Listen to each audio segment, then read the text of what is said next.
पिछले video lecture में हमने ये देखा था कि एक सिंगल पॉइंट चार्ज की वजह से किसी दूसरे पॉइंट पर जो पोटेंशियल होता है उसका ये फॉर्मूला रहेगा। यानी कि अगर इस पॉइंट पर एक प्लस क्यू चार्ज रखा है और इस पॉइंट से आर डिस्टेंस दूरी पर एक दूसरा पॉइंट है और वहां पर आपको इस चार्ज की वजह से पोटेंशियल निकालना है, तो उसका सिंपली फॉर्मूला हो जाएगा 1/4 पाई एप्सिलॉन नॉट चार्ज का मैग्नीट्यूड डिवाइड बाय डिस्टेंस, यानी कि दोनों पॉइंट्स के बीच का डिस्टेंस। तो ये फॉर्मूला हम यूज कर सकते हैं एक सिंगल पॉइंट चार्ज की वजह से किसी पॉइंट पर पोटेंशियल निकालने के लिए। लेकिन अगर हमारे पास सिंगल पॉइंट चार्ज ना हो बल्कि बहुत सारे पॉइंट चार्जेस हों और उन बहुत सारे पॉइंट चार्जेस की वजह से हमें किसी पॉइंट पर पोटेंशियल निकालना पड़े, या कह लीजिए कि टोटल पोटेंशियल निकालना पड़े हर एक चार्ज की वजह से उस पॉइंट पर, तो हम वो कैसे करेंगे? तो उसके लिए हमने क्या करना है, अलग अलग चार्ज की वजह से उस पॉइंट पर पहले तो आप पोटेंशियल निकालिए सिंपली फॉर्मूला लगा करके, ठीक है। तो बाद में आपने क्या करना है, जब आप हर एक चार्ज की वजह से पोटेंशियल निकाल चुके हों तो बाद में उन सभी पोटेंशियल्स का आप सिंपल अलजेब्रिक सम कर दें। यानी कि जैसे आप यहां देखेंगे, मान लीजिए Q1 चार्ज से पॉइंट ए R1 डिस्टेंस पर है, Q2 चार्ज से पॉइंट ए R2 डिस्टेंस पर है, एंड सो ऑन। और मान लीजिए आपके पास n चार्जेस हैं, Q1 Q2 Q3 and so on up to Qn। तो हर एक पॉइंट चार्ज की वजह से पॉइंट ए पर आपको क्या देखना है, टोटल पोटेंशियल। तो आप पहले क्या करें, इस सिंगल चार्ज की वजह से ए पर पोटेंशियल निकाल लें, फिर इसकी वजह से ए पर पोटेंशियल निकाल लें, फिर इसकी वजह से ए पर पोटेंशियल निकाल लें, एंड सो ऑन। और लास्ट में nth चार्ज की वजह से ए पर पोटेंशियल निकाल लें और उन सभी पोटेंशियल्स का आप क्या कर दें, सिंपल अलजेब्रिक सम। क्यों? क्योंकि पोटेंशियल एक स्केलर क्वांटिटी होती है, उसके साथ डायरेक्शन नहीं होती, ठीक है ना। आप जानते हैं कि पोटेंशियल को हमने कुछ इस तरीके से डिफाइन किया था, अगर मैं आपको यहां लिख के दिखाऊं कि potential is equal to work upon charge, ठीक है। ये तो फॉर्मूला है पोटेंशियल का, लेकिन ये फॉर्मूला भी तो हमने इसी डेफिनेशन के अकॉर्डिंग निकाला था ना। तो आप देखिए, वर्क भी स्केलर और चार्ज भी क्या होता है, स्केलर, तो कुल मिलाकर के पोटेंशियल भी क्या होगा, स्केलर होगा। तो आप देखिए, Q1 चार्ज की वजह से पॉइंट ए पर जो पोटेंशियल होगा वो इतना होगा, Q2 चार्ज की वजह से ए पर पोटेंशियल इतना होगा, ठीक है, एंड सो ऑन। Q3 की वजह से, Q4 की वजह से, और लास्ट में Qn की वजह से आप पोटेंशियल निकालिए। और ये सम देखिए, आप यहाँ पर ये प्लस का साइन है, आगे भी प्लस का साइन है, एंड सो ऑन। तो सिंपल सम आपने कर देना है। तो आप ये देखिएगा 1/4 पाई एप्सिलॉन नॉट जब आप कॉमन ले लेंगे तो Q1/R1 plus Q2/R2 plus Q3/R3 and so on, और लास्ट में क्या आ जाएगा, Qn/Rn। Qn का क्या मतलब होगा, nth पॉइंट चार्ज, और Rn का क्या मतलब होगा, उस nth पॉइंट चार्ज से आपका पॉइंट ए कितने डिस्टेंस पर है। तो इस तरीके से आप हर एक पॉइंट चार्ज की वजह से पॉइंट ए पर अलग अलग पोटेंशियल निकालिए और बाद में जाकर के उन सब पोटेंशियल्स का आप क्या कर दें, सिंपल सम कर दें, अलजेब्रिक सम कर दें। वही आपको उन बहुत सारे पॉइंट चार्जेस की वजह से, यानी कि एक ग्रुप ऑफ पॉइंट चार्जेस की वजह से किसी एक पर्टिकुलर पॉइंट पर टोटल पोटेंशियल देगा। तो अब हम देखेंगे कि एक डाइपोल की वजह से किसी पर्टिकुलर पॉइंट पर अगर हमें पोटेंशियल निकालना हो तो हम किस तरह प्रोसीड करेंगे। मान लीजिए पॉइंट ए और पॉइंट बी पर आपने दो इक्वल और अपोजिट चार्जेस रख दिए। ये ए बी आपका क्या बन जाएगा, डाइपोल बन जाएगा। और जैसा कि आप जानते हैं डाइपोल की लेंथ 2L होती है, तो अगर O को मैं सेंटर मानूं इस डाइपोल का, तो A से O तक भी लेंथ L होगी और O से B तक भी लेंथ क्या होगी, L होगी। हमने क्या किया, एक पॉइंट P मान लिया जिस पर हमें डाइपोल की वजह से पोटेंशियल निकालना है। और ये जो पॉइंट P है आपके डाइपोल के सेंटर से, यहाँ से O से जो P की दूरी है, सपोज कीजिए वो स्मॉल r है, यानी कि O से लेकर के P स्मॉल r के बराबर है। और मैं ये मान के चलता हूँ कि O से जब मैंने P को मिलाया तो OP लाइन इस AB लाइन के साथ ये थीटा एंगल फॉर्म करती है, थीटा एंगल बनाती है। अब देखिए, अगर मुझे पोटेंशियल निकालना है डाइपोल की वजह से पॉइंट P पर, तो सिंपली सोचिए आप कि मैंने कहा था कि अगर आप किसी पॉइंट पर बहुत सारे चार्जेस की वजह से पोटेंशियल निकालना चाहते हैं तो क्या करना पड़ेगा, अलग अलग चार्ज की वजह से यहाँ पर पोटेंशियल निकालिए और बाद में उनको सिंपल अलजेब्रिक सम कर दीजिए। अब यहाँ पर क्योंकि बात डाइपोल की है तो डाइपोल पर तो केवल दो चार्ज हैं, एक माइनस क्यू चार्ज और एक प्लस क्यू चार्ज, और तो कोई चार्ज यहाँ पर आसपास आपको दिखाई दे भी नहीं रहा। तो क्योंकि हमें जो है वो पॉइंट P पर डाइपोल की वजह से पोटेंशियल निकालना है, तो इसीलिए हम क्या करेंगे, पहले माइनस क्यू की वजह से P पर पोटेंशियल निकालेंगे, फिर प्लस क्यू की वजह से P पर पोटेंशियल निकालेंगे और उन दोनों पोटेंशियल्स का हम क्या कर देंगे, सम कर देंगे। तो इन दोनों चार्जेस की वजह से यानी कि डाइपोल की वजह से पॉइंट P पर हमारे पास क्या आ जाएगा, नेट इलेक्ट्रिक पोटेंशियल आ जाएगा। तो आप देखिए माइनस क्यू चार्ज से सपोज कीजिए पॉइंट P का डिस्टेंस R1 है और प्लस क्यू चार्ज से पॉइंट P का डिस्टेंस R2 है, मान लीजिए, ठीक है। O से P R था, A से P R1 है और B से P R2 है, ये चीज़ें मैंने यहाँ लिख दी हैं। तो अब देखिएगा, अगर हमें सिंपल फॉर्मूला लगा करके ए पॉइंट पर रखे हुए माइनस क्यू चार्ज की वजह से P पर पोटेंशियल निकालना हो तो वो पोटेंशियल ये हो जाएगा, potential at P due to negative Q charge. क्या फॉर्मूला होता है, 1/4 pi epsilon naught magnitude of the charge divide by distance. तो यहाँ पर मैग्नीट्यूड कितना है, माइनस क्यू। यहाँ पर वैसे मैग्नीट्यूड का मेरा मतलब वैल्यू से है कि उसकी वैल्यू कितनी है, और वैल्यू में आपको ये माइनस साइन या फिर प्लस साइन कंसिडर करना पड़ेगा। आपको ध्यान होगा इलेक्ट्रिक फील्ड निकालते वक्त, इलेक्ट्रिक फील्ड इंटेंसिटी निकालते वक्त हम ये माइनस प्लस कंसिडर नहीं करते थे, क्योंकि वहां पर तो इलेक्ट्रिक फील्ड इंटेंसिटी क्या थी, एक वेक्टर क्वांटिटी थी, और प्लस या माइनस का मतलब हम लोग वेक्टर की डायरेक्शन से बोल देते थे। लेकिन यहां पर हमें प्लस माइनस कंसिडर करना पड़ेगा। क्यों, क्योंकि पोटेंशियल कोई वेक्टर क्वांटिटी नहीं है, वो एक स्केलर क्वांटिटी है। तो इसीलिए अगर उसके मैग्नीट्यूड में, उसकी वैल्यू में माइनस आ रहा है तो वो भी हमें कंसिडर करना पड़ेगा, और प्लस आ रहा है तो वो भी कंसिडर करना पड़ेगा। हम उन प्लस माइनस को छोड़ करके डायरेक्शन के बारे में नहीं छोड़ सकते उनको कि भाई ये प्लस माइनस जो है वो डायरेक्शन की बात करेंगे, जैसे हमने इलेक्ट्रिक फील्ड इंटेंसिटी के केस में छोड़ दिया था। तो यहाँ पर इसीलिए मैंने माइनस वाले चार्ज की जगह माइनस और प्लस वाले चार्ज की जगह प्लस साइन जो है उनका कंसीडर किया है। मुझे उम्मीद है ये चीज़ आपको समझ में आ गई होगी, ज़्यादा कंफ्यूज होने की इसमें आवश्यकता नहीं है, ज़रूरत नहीं है। इलेक्ट्रिक फील्ड इंटेंसिटी तो क्योंकि वेक्टर होती थी इसीलिए हम प्लस या माइनस का मतलब उसकी डायरेक्शन से बता देते थे, लेकिन यहाँ पर हम प्लस या माइनस को नहीं छोड़ सकते डायरेक्शन के हवाले। क्यों, क्योंकि पोटेंशियल एक स्केलर क्वांटिटी है, उसकी कोई डायरेक्शन नहीं होती, इसीलिए आपको माइनस क्यू या प्लस क्यू यूं का यूं वैल्यू निकालते वक्त कंसीडर करना पड़ेगा। तो माइनस क्यू चार्ज से पॉइंट P का डिस्टेंस R1 था, तो ये आपका पोटेंशियल का फॉर्मूला हो गया। सिमिलरली प्लस क्यू चार्ज से पॉइंट P का डिस्टेंस R2 है, तो ये फॉर्मूला आपका बन गया किसका, पोटेंशियल का। तो दोनों चार्जेस की वजह से आपने पॉइंट P पर क्या किया, पोटेंशियल निकाल लिए अलग अलग। तो जो टोटल पोटेंशियल होगा डाइपोल, क्योंकि इन्हीं दोनों चार्जेस से मिलके बनता है, तो या तो आप ये कह लीजिए कि दोनों चार्जेस की वजह से P पर टोटल पोटेंशियल, या ये बोल लीजिए कि डाइपोल की वजह से पॉइंट P पर टोटल पोटेंशियल। तो जब आप इन दोनों को जोड़ेंगे तो देखिए 1/4 पाई एप्सिलॉन नॉट, और इवन ये Q भी कॉमन आ जाएगा। So Q/4 pi epsilon naught common आ गया, यहाँ बच गया 1/R2 और यहाँ बच गया माइनस के 1/R1। तो ये चीज़ मैंने यहाँ लिख दी। अब मुद्दा ये है, बाकी तो चीज़ें हमारे पास सब है, ये R2 और R1 की वैल्यू हमारे पास नहीं है, जो कि हम इस डायग्राम से निकालेंगे, और R2 और R1 की वैल्यू निकालने के बाद यहाँ वो वैल्यू पुट कर देंगे, और फिर तो सिंपल सा मैथमेटिक्स है, कोई ज़्यादा दिक्कत नहीं आएगी। तो यहाँ देखिए आप किस तरह से R1 और R2 को हम निकालते हैं।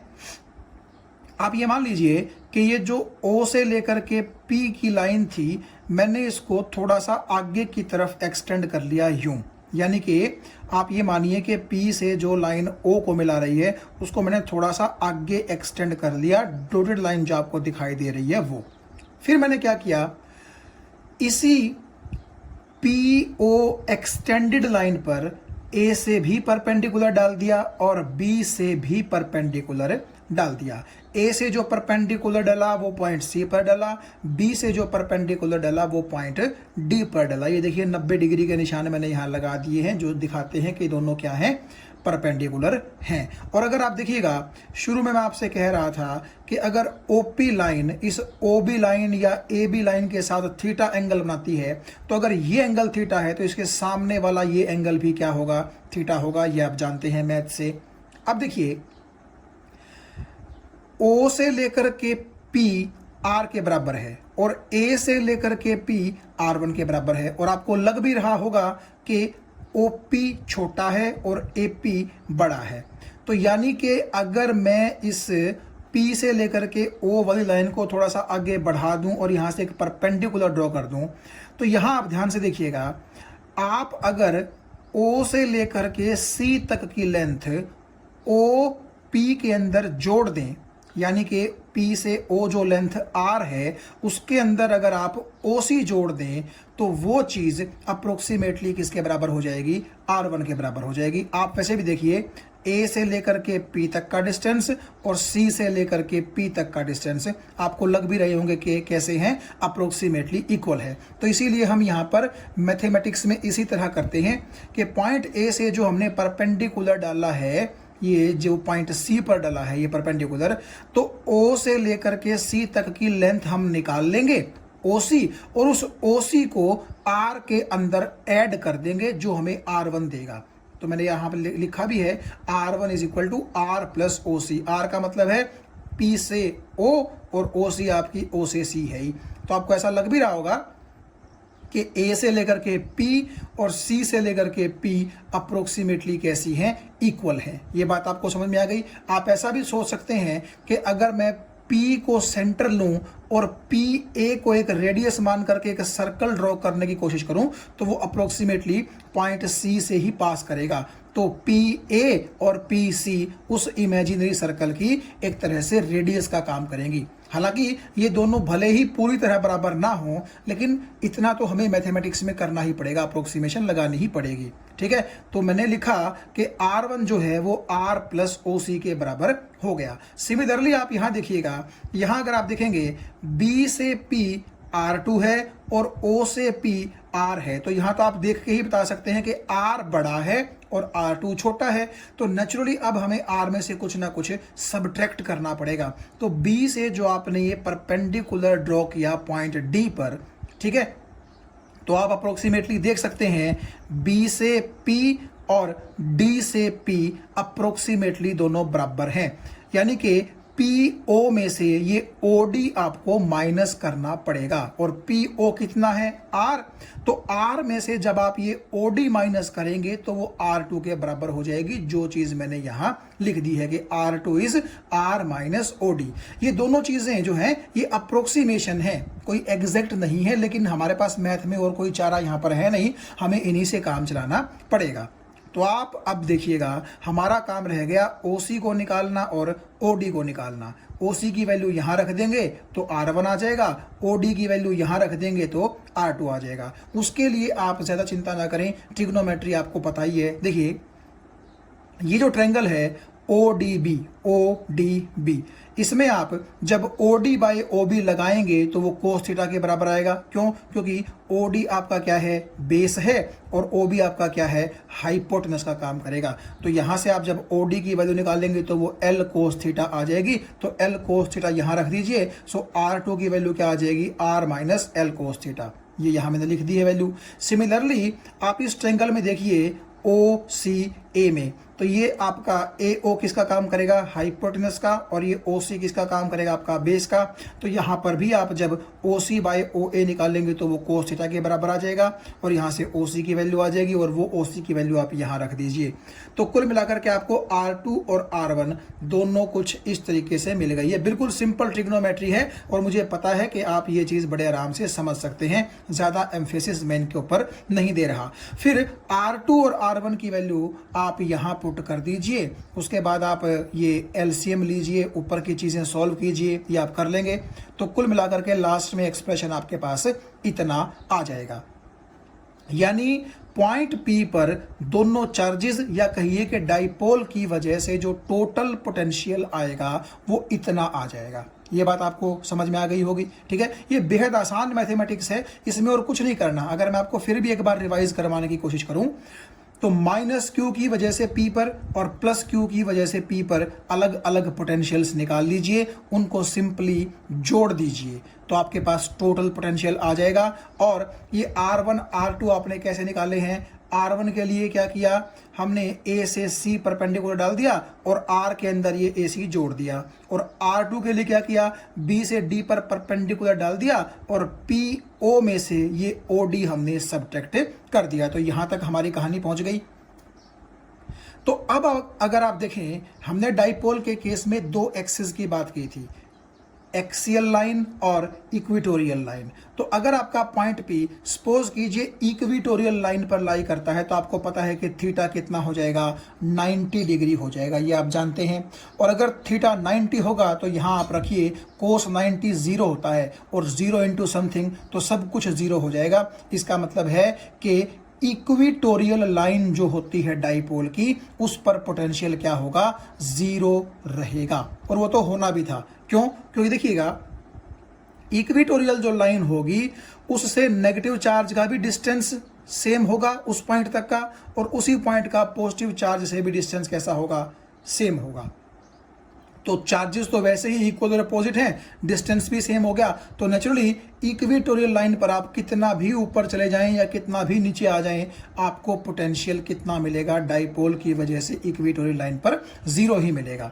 फिर अगर आपका ये पॉइंट P एक्सियल लाइन पर लाई करता है तो क्या होगा। अब एक्सियल लाइन आपको पता है बिल्कुल डाइपोल लेंथ के पैरेलल होती है, जिसके केस में थीटा 0 डिग्री होता है। तो अगर थीटा 0 होगा तो यहाँ पर भी कोस 0 1 होगा और यहाँ पर भी कोस 0 कितना होगा, 1 होगा। तो जब आप सोल्व करेंगे तो आपके पास ये एक्सप्रेशन आ जाएगा, किसका, potential at equatorial line due to dipole. और अगर आप एक शॉर्ट डाइपोल कंसीडर करेंगे तो शॉर्ट डाइपोल का मतलब मैंने आपको बताया था कि R जो है वो बहुत बड़ा हो जाएगा, यानी कि पॉइंट P आप बहुत दूर लेंगे। तो एक ऐसा टाइम आएगा जब R इतना ज़्यादा हो जाएगा कि वो L के मुकाबले बहुत बहुत बड़ा हो जाएगा। तो ये जो मैंने लिखा है ना कि इफ़ डाइपोल इज शॉर्ट, तो इसका मतलब ये है कि आपका R स्क्वेयर जो है वो बेसिकली बहुत बहुत बड़ा है, किसके मुकाबले, L स्क्वेयर के मुकाबले। तो आप L स्क्वेयर को यहाँ पर नेगलेक्ट कर सकते हैं R स्क्वेयर के मुकाबले, और पोटेंशियल का एक्सप्रेशन आ जाएगा 1/4 pi epsilon naught P by R square. Simply ये वैल्यू आपके पास आ जाएगी। तो ये तो एक्सप्रेशन आपको जो है ना Vp is equal to 1/4 pi epsilon naught P और whole divide by R square minus L square, ये तो एक्सियल लाइन का एक्सप्रेशन है। और ये भी एक्सियल लाइन का एक्सप्रेशन है, लेकिन कब, जब डाइपोल आपका शॉर्ट है। और इक्वेटोरियल लाइन पर तो डाइपोल की वजह से जो पोटेंशियल है वो आपको हमेशा कितना मिलेगा, जीरो मिलेगा। ये चीज़ आपको समझ में आ गई होगी। एक चीज़ आप यहाँ गौर से देखिएगा कि अगर एक सिंगल पॉइंट चार्ज की वजह से आप देखें तो जो पोटेंशियल है वो डिस्टेंस की पावर 1 के इनवर्सली प्रोपोर्शनल होता है। यानी कि फॉर्मूला उसका होता है 1/4 pi epsilon not Q by R। तो पोटेंशियल डिस्टेंस की पावर 1 के क्या है, इनवर्सली प्रोपोर्शनल है। लेकिन आप देखिए डाइपोल के केस में जो पोटेंशियल है, आप खासतौर पर यहां पर ध्यान दीजिए, वो डिस्टेंस की पावर 2 के इनवर्सली प्रोपोर्शनल है। ये बड़ा अंतर है दोनों में, किसमें, potential due to single point charge and potential due to dipole. तो हमारा अगला टॉपिक है electric potential energy of 2 point charge system. यानी कि हमारे पास 2 पॉइंट चार्जेस हैं, एक पॉइंट चार्ज मैं यहाँ रखूंगा, एक पॉइंट चार्ज मैं यहाँ रखूंगा, और उन दोनों को मिला करके हम क्या बना देंगे, एक सिस्टम बना देंगे। तो 2 पॉइंट चार्ज सिस्टम बन गया। उस सिस्टम के पास क्या कोई इलेक्ट्रिक पोटेंशियल एनर्जी होगी, और होगी तो कितनी होगी, उस चीज़ का हमें फॉर्मूला डिराइव करना है। आप यहाँ देखिए, ये पॉइंट A है और इससे R डिस्टेंस पर एक पॉइंट मैंने B लिया है, ठीक है। ये दोनों पॉइंट्स पर मैं क्या चाहता हूं कि 2 चार्जेस रख दूं। ठीक। और वो दो चार्जेस कौन से हैं? एक ये Q1 है और एक ये Q2 है। शुरू में आप ये मान के चलीजिए कि पॉइंट A से Q1 बहुत दूरी पर है, इसीलिए मैंने लिखा एट इन्फिनिटी। और पॉइंट B से भी Q2 सपोज कीजिए बहुत दूरी पर है, इसीलिए मैंने लिखा एट इन्फिनिटी। तो होगा ये कि दोनों चार्जेस को इन्फिनिटी से उठा करके रेस्पेक्टिवली Q1 को A पर और Q2 को B पर लाने में हमें जो भी टोटल वर्क करना पड़ेगा वो टोटल वर्क हम करेंगे, हमारी एनर्जी खर्च होगी और वही एनर्जी इस चार्ज सिस्टम में, इस 2 पॉइंट चार्ज सिस्टम में जाकर के स्टोर हो जाएगी, जिसको बोला जाएगा इलेक्ट्रिक पोटेंशियल एनर्जी। अगर आप ये चीज़ अब भी नहीं समझे हैं तो मैं एक एग्जांपल आपको देता हूं, देखिए ध्यान से सुनिएगा। 11वीं में आपने ग्रेविटेशनल पोटेंशियल एनर्जी ज़रूर निकाली होगी किसी भी चीज़ की। एग्जांपल के तौर पर अगर मैं ये कहूं कि ये ग्राउंड है सपोज कीजिए, ठीक है, और यहाँ से आपने m मास का एक पत्थर उठाया और आप उसको यहाँ तक ले गए और मान लीजिए ज़मीन से उसकी हाइट है h और इस पत्थर का मास है m। तो आप जब इस पत्थर को ज़मीन से ऊंचा उठा करके ले जाते हैं तो आप क्या कर रहे हैं? ग्रेविटेशनल फोर्सेस के अगेंस्ट काम कर रहे हैं। क्यों? जब आप पत्थर को ऊपर लेकर के जाएंगे तो ग्रेविटेशनल फोर्सेस तो पत्थर को कहाँ खींचने की कोशिश करेंगे? नीचे ना। लेकिन आप पत्थर को ऊपर लेके जा रहे हैं तो आप क्या कर रहे हैं? अपनी एनर्जी खर्च कर रहे हैं, वर्क कर रहे हैं अगेंस्ट ग्रेविटेशनल फोर्सेस। आप उनसे लड़ रहे हैं ना बेसिकली। वो तो चाहते हैं कि पत्थर नीचे आ जाए, आप पत्थर को कहाँ लेके जा रहे हैं? ऊपर लेके जा रहे हैं। और आपने ये फॉर्मूला पढ़ा होगा, मैं डिटेल्स में नहीं जाऊंगा, कि अगर आपको h हाइट तक ये m मास का पत्थर लेके जाना है तो आपको जो वर्क करना पड़ता था वो करना पड़ता था mgh। ठीक है, तो इतना वर्क आप करते थे तो आपके शरीर से ये एनर्जी कहाँ निकल जाती थी? इस बॉडी के अंदर आ जाती थी। ठीक है, और हम बोलते थे कि इसके पास उतनी ही पोटेंशियल एनर्जी आ गई है जितना आपने क्या किया था? वर्क। तो इसीलिए इस पॉइंट पर इसकी पोटेंशियल एनर्जी का फॉर्मूला भी क्या होता था? mgh ही होता था। ठीक है, ये चीज़ आपको समझ में आ गई होगी। और अगर आप इसको और ऊंचा लेकर के जाना चाहेंगे तो नेचुरली h बढ़ेगा, तो आपके द्वारा किया गया वर्क डन भी बढ़ेगा और नेचुरली आपकी एनर्जी ज़्यादा खर्च होगी। क्यों? आप ज़्यादा ऊपर लेकर के जा रहे हैं। और जो आप वर्क करेंगे वो वर्क एनर्जी के रूप में किस में स्टोर होता जाएगा? इसी m मास के पत्थर में, m मास के स्टोन में स्टोर होता जाएगा। तो उसकी पोटेंशियल एनर्जी उतनी ही बढ़ती रहेगी जितना आप उसको हाइट पर लेकर के जाते रहेंगे। तो आप यहां देखिएगा, अगर मैं मोटे मोटे तौर पर आपसे बात करूं, इस पत्थर को ऊपर लेकर के जाने में आप जो वर्क कर रहे हैं वो वर्क एनर्जी के रूप में आपके शरीर से निकल रहा है, लेकिन इस पत्थर के अंदर, इस m मास के ऑब्जेक्ट के अंदर वो स्टोर होता जा रहा है। तो अगर मैं सिर्फ h हाइट की बात करूं तो h हाइट तक पहुंचाने के लिए आपने mgh वर्क किया और वो वर्क एनर्जी के रूप में आपके शरीर से निकल गया और यहां जाकर के इस m मास के ऑब्जेक्ट में स्टोर हो गया। और इसी mgh को हम बोलते थे h हाइट पर इस m मास की पोटेंशियल एनर्जी। तो मतलब आपको ये चीज समझ में आ गई कि पोटेंशियल एनर्जी जो होती है वो बेसिकली क्या होती है? आपके द्वारा किया गया वर्क ही तो होती है। ठीक है, जितना आप वर्क करेंगे उतना ही उस ऑब्जेक्ट की क्या हो जाएगी? Potential energy. तो यहां पर भी चीज सेम है। देखिए मैंने क्या किया, आप ऐसा मान लीजिए A और B ये दो घर बना दिए, लेकिन जब तक घर के अंदर कोई इंसान नहीं रहता तो वो घर घर नहीं होता।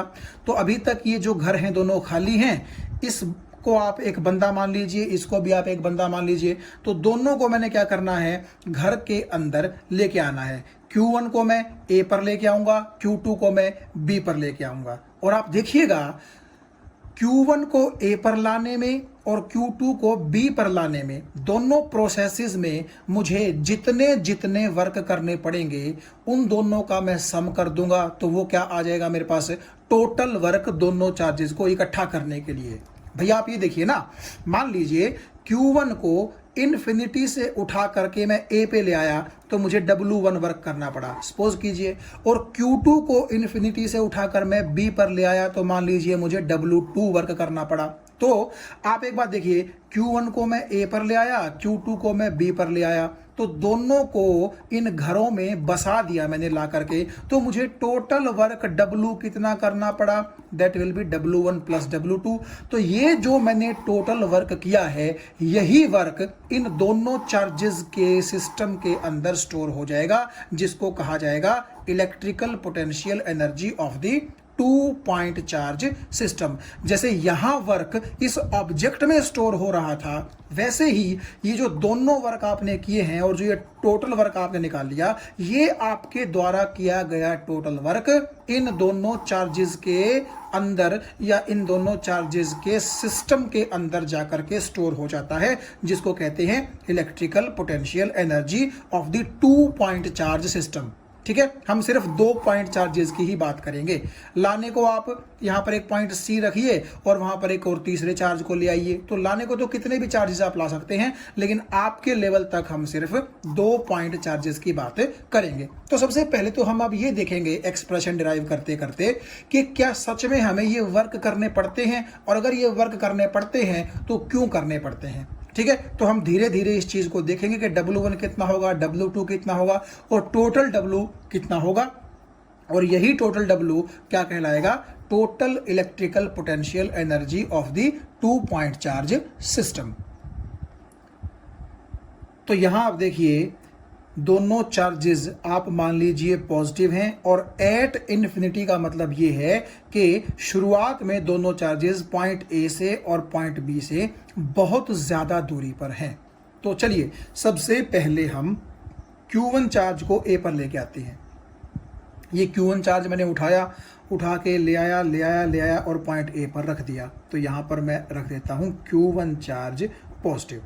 तो मैंने कहा था कि Q1 को इन्फिनिटी से उठा करके A पर लाने में मुझे जो वर्क करना पड़ा वो W1 है, और W1 आप जानते हैं कितना होगा, 0 होगा। मुझे कोई वर्क करना नहीं पड़ेगा, क्योंकि आप जानते हैं वर्क वहीं करना पड़ता है जहां अपोज हो रहा हो, जैसा कि मैंने पोटेंशियल और पोटेंशियल डिफरेंस के केस में आपको पढ़ाया था। तो यहां क्या है, Q1 चार्ज को जब मैं पॉइंट A पर लेकर के आ रहा हूं, तो आप देखिएगा पूरे आसपास के इलाके में कोई ऐसा चार्ज नहीं है जो मेरा A पर आने का अपोज करे। ये Q2 तो बहुत दूर है, फिलहाल बहुत इनफाइनाइट डिस्टेंस पे है ना। तो इसका मतलब है कि जब ये Q1 चार्ज इन्फिनिटी से और A पर आ रहा है, तो कोई भी चार्ज इसके आसपास नहीं है और कोई इसका अपोज नहीं करेगा। ठीक है, इसीलिए Q1 को इन्फिनिटी से उठा करके A तक लाने में मुझे वर्क कितना करना पड़ा, 0 वर्क करना पड़ा। ठीक है, रख दिया जी मैंने Q1 ला करके A पर। अब बारी है Q2 की, 2 ही तो चार्ज है बस हमारे पास। तो चलिए, जब मैं इसको इन्फिनिटी से उठा करके B पर ला रहा हूं, तो मान लीजिए मैंने वर्क किया W2, तो क्या W2 0 होगा इस केस में?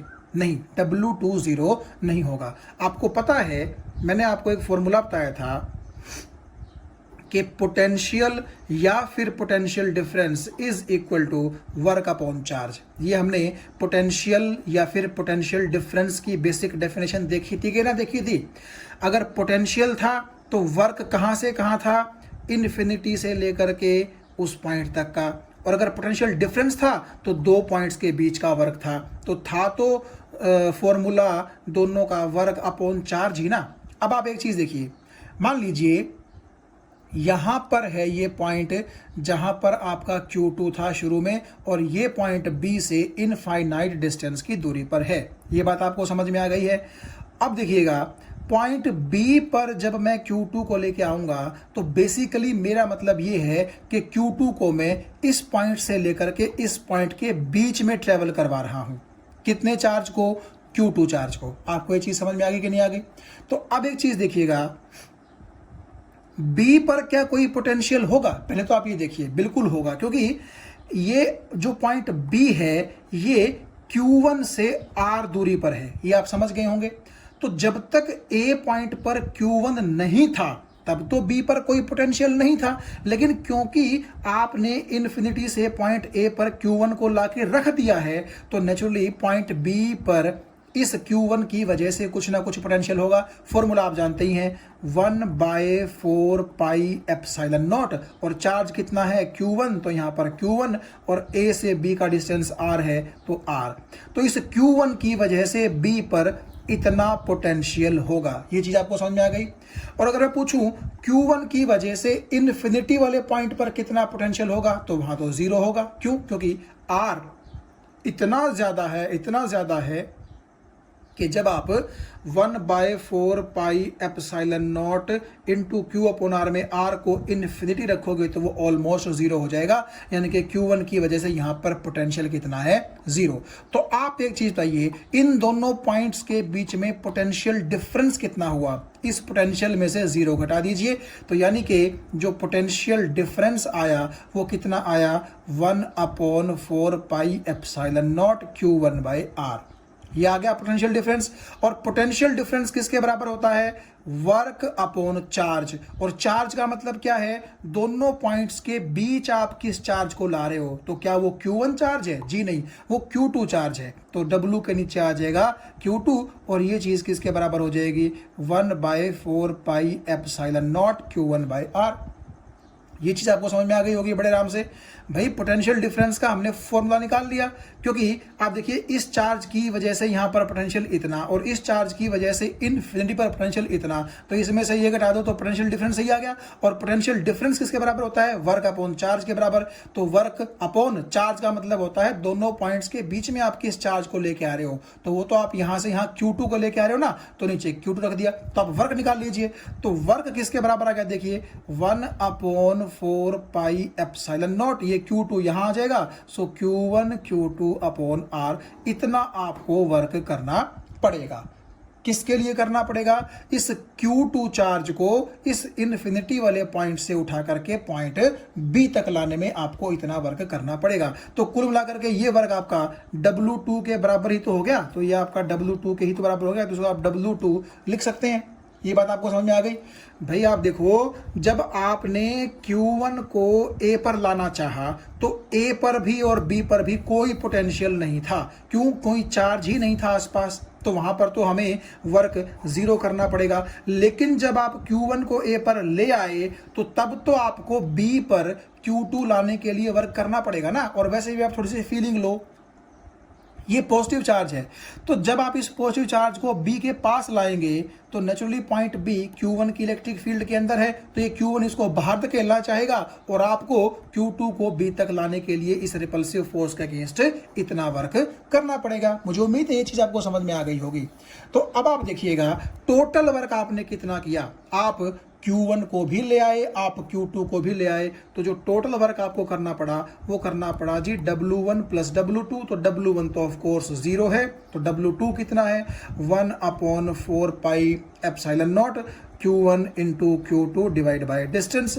तो नेचुरली आपने जो वर्क किया वो आ गया जी 1/4 pi epsilon not Q1 Q2/R। तो ये जो आपने वर्क किया है, तो मैंने आपसे कहा था कि आपके द्वारा किया गया वर्क ही उन दोनों चार्जेस के सिस्टम की क्या बन जाएगा, पोटेंशियल एनर्जी। तो इसलिए आप बोल सकते हो कि यही पोटेंशियल एनर्जी का क्या होगा, फॉर्मूला होगा।